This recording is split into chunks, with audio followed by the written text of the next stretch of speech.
All right, the next item of business is the temporary road closure bylaw. And it's a two-part motion.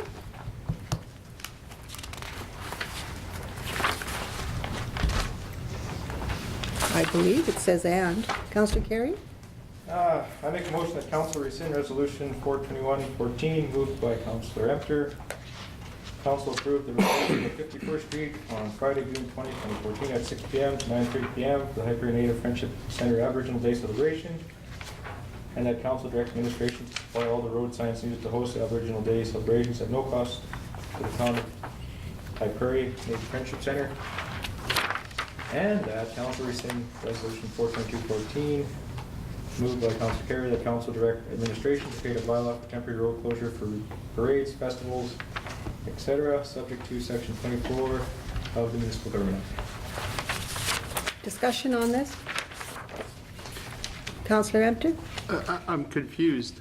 On the second part, I thought we were introducing a motion so we'd be compliant with the Municipal Government Act 422-14. My motion, of course, was because of the construction we were doing on that street at that time, but that's okay. But now we have, you are authorized to shut, we just missed it before? I'm authorized to do that. Okay, so we just missed it, I guess. We already had a bylaw in place that allowed us to close it, it appears. Is that correct? Yeah. Okay. Call the question. All in favor? Opposed? None? That bylaw, or that motion is carried. Next item is the land use bylaw 20-2005. We have a motion on this. Councillor Empton? Go ahead, your hand was up. Go ahead. Okay. All right. That council approved the attached proposal proposed by Dave McCrae of ISL Engineering. The council authorized administration to decrease the hourly wage account 26112 lots of zeros by $17,000 and to increase professional services account 266239 lots of zeros by $17,000. Okay, discussion on this, Councillor Rose? No, we're just, it's just a GL entry more or less, is it not? Nope. Councillor Danaka? Did you have anything else, Councillor Rose? No, I just asked a question. It's just a GL account. And No, it's not. But you said it's not. No. Councillor, Mr. Tomaco? What this is saying is that the land use bylaw review, particularly with respect to the direct control that we've been talking about to do this whole project, will cost us $26,000. So in our professional services account, we have only $10,000. So if we transfer from the wage account for the development assistant, because we haven't hired for the last 6 months, then we'll be able to have the ISL to work with the Municipal Planning Commission on the land use bylaw direct control. And within 6 months, they should be able to get that done, deal with the direct control issue so that we're back to where we're supposed to be. So that's the intent. So this is the awarding of a contract, Exactly. Proposal. and it is also transferring money into the account Be able to do that. to be able to award the contract. Any other questions? Yep, I'm good. Councillor Danaka? We had postponed this, if I'm recalling, from the last meeting to this meeting after the presentation by Mackenzie Municipal Services. Municipal Services. Thank you. So I guess my question is, this is costing us this. I think there was some feeling that, for me personally, is that I liked Mackenzie, but is it something that this has to be done this year, or I'm confused? Mr. Tomaco? Yeah, well, I've discussed this at length with one or two councillors. They called me about it. The Mackenzie proposal is about $90,000, give and take. We've always cried about direct control. We want it to be part of our priority, get it done scenario. My thoughts on this is, okay, If this is so important to the town, then let's eliminate that. Let's get that done. ISL is just as good as any other consulting company out there. Work with NPC, the committee that we've just formed. 6 months, we get that done. We have an advert for development assistance as well, where part of the budget now can finish the next 6 months. Now, council can then come back, take a look at the McKenzie proposal for 2015 and say, is this what we want to deal into? There are pros and cons for any cooperative. They don't have all their staff dedicated to you 100%. There are people who have had issues with cooperatives. There are people who like cooperatives. But this will give you ample time to analyze the decision-making process regarding McKenzie. But at the same time, gives us the opportunity to try and deal with the direct control issue, which has been burning on our table for some time to come. So that's the balancing thought process that I have. Okay, Any other questions? Councillor Donata? no. Councillor Long? I've stated right from the get-go that the direct control areas in the town does not benefit our town. It discourages and potentially scares away major franchises, corporations want to come in because they know that there isn't really a set rule of guidelines. It's basically up to the whim of council of the day whether they can or cannot come in, such as the Domino's Pizza. It's one that I can go back to because it's quick, it's fairly recent.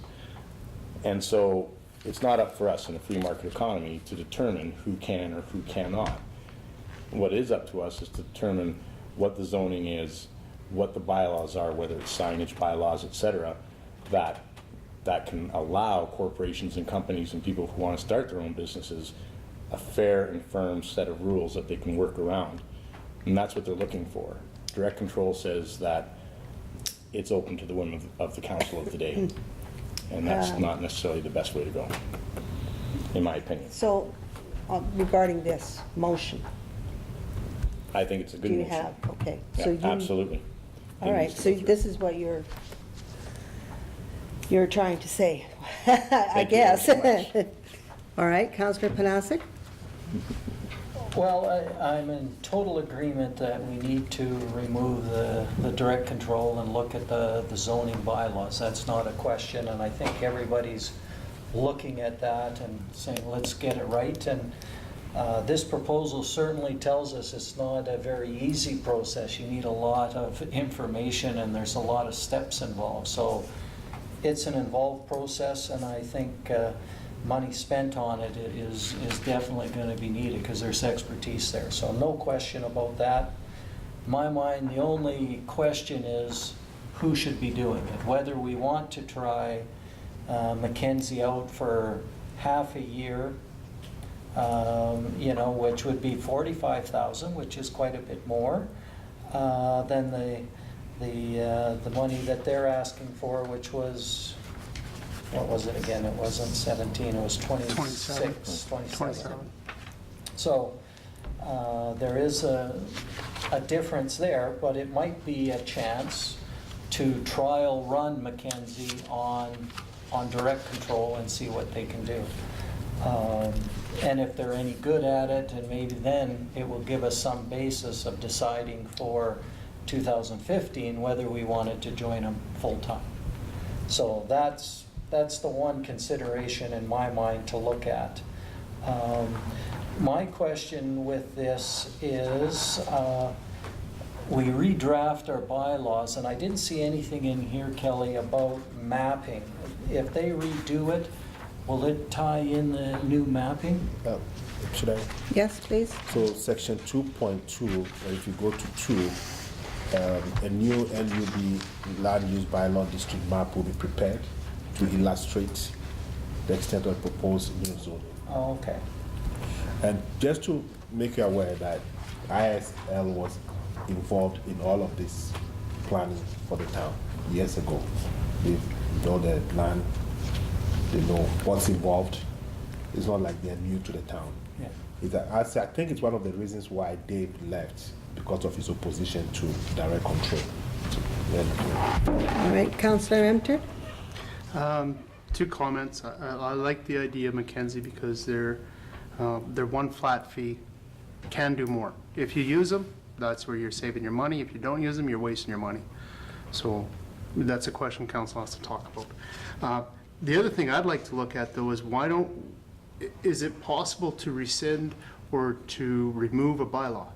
Because if we remove the bylaw of 498, which changed it to direct control, it just reverts back to what it was. And then we don't pay anybody anything, and we save $27,000. Why not just pretend it never happened? Revert back to the old zoning.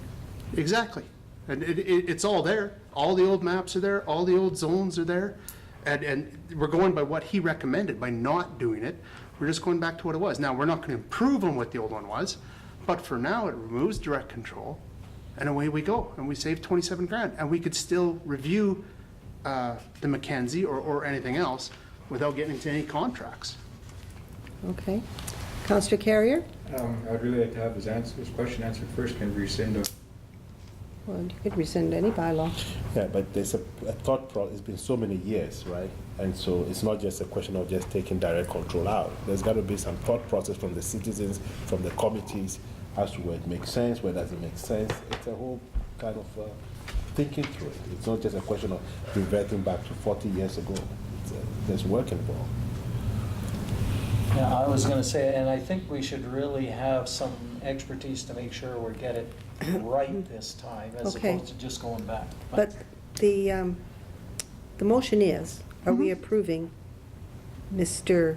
McRae's engineering, this tender?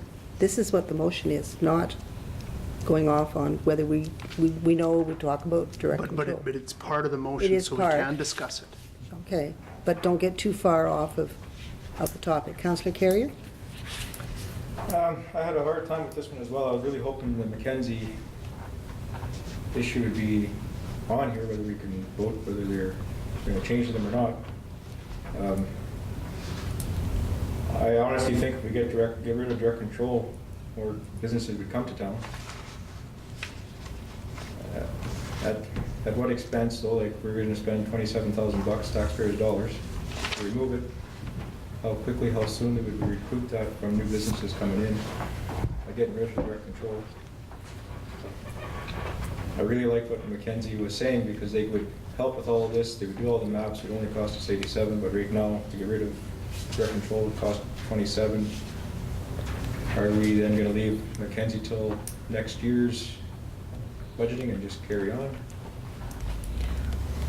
Councillor Panasic? Can I know where you're going at, and I think the other thing, and it's maybe a question is, and I think I asked Mr. Tamako earlier, is we have to have some other specific projects in mind if we were to look at Mackenzie and to get our money's worth out of it in this current year, because we know we can get this for 27. Where's the other 19? What would we use that for? And I don't know if we have a project keyed up that we need to get going right away. Can I? To make the 85,000. Councillor Long? I took the opportunity to talk to, because Mackenzie had presented to the MD as well, and some of the staff there were concerned about the lack of manpower that Mackenzie has and all of the communities that they're working for, and how much time would you actually be able to facilitate and allocate one of your 3 people to work on this project, and so on any project. So they're sort of concerned about that, and I think they have merit. I think there's opportunities there, but in order for us to move this forward, money well spent. What has us in this problem now is councils of the day doing things without making sure that is done right. And it's a huge process, so I think we need to look at getting these people to get it done. Any other questions? Councillor Amter? My only comments would be that as their workload increases, their revenue increases, and they'll just add more staff. Looking through their portfolio from last time, they had added 2 or 3 new staff in the last year. So they are growing and developing as their clientele grows. So if we added on, somebody else adds on. Yeah. You know, in economies of scale, cost comes down, more staff come on. I really like the idea of just removing the bylaw, reverting to the old, gives us a chance to review the McKenzie, gets us a chance to do things. We save $27,000 for now. I also have a concern on this actual contract. Do we have a tendering policy in the town of High Prairie? Yeah, we do have a financial control policy, right, for tendering. So did this go out, was this advertised? We asked for a request for proposal because he's been consulting with us for some time. It's So was attached. it advertised? It wasn't advertised. So I'm not sure if our financial control policy allows us to award a tender or award a contract of $27,000 without it being advertised. Does it? We've gone through proposals with regarding the 3-year business plan and other consultants coming directly to council for approval. Well, that doesn't say whether that was right. He's looking up, yes? To answer your question, Madam Mayor, CEO is authorized to initiate budgeted operating expenditures in an amount up to $100,000 without specific council approval, with the exception of specific items noted below. And but it just talks about the RCMP policing contract, natural gas purchases, progress payments for capital construction projects previously approved by council. So, So what it says there is that the CEO, once council approves giving the contract to ISL, the CEO is authorized to engage them. but we haven't approved this contract, and we haven't tendered it. Councillor Ent? To clarify then, what I think I'm hearing is that we would approve $27,000, and then Mr. Tamako can go ahead and just award the contract himself.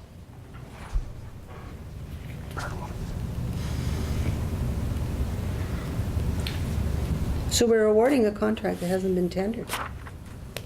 It brings up a good point too, because perhaps Mackenzie would put in a bid, because they do private things at a rate. Now, it might be a way there if they came in at a good price to trial them, if we did that. Councillor Tanaka? Everybody's making valid points, but I'm thinking that we need to get the ball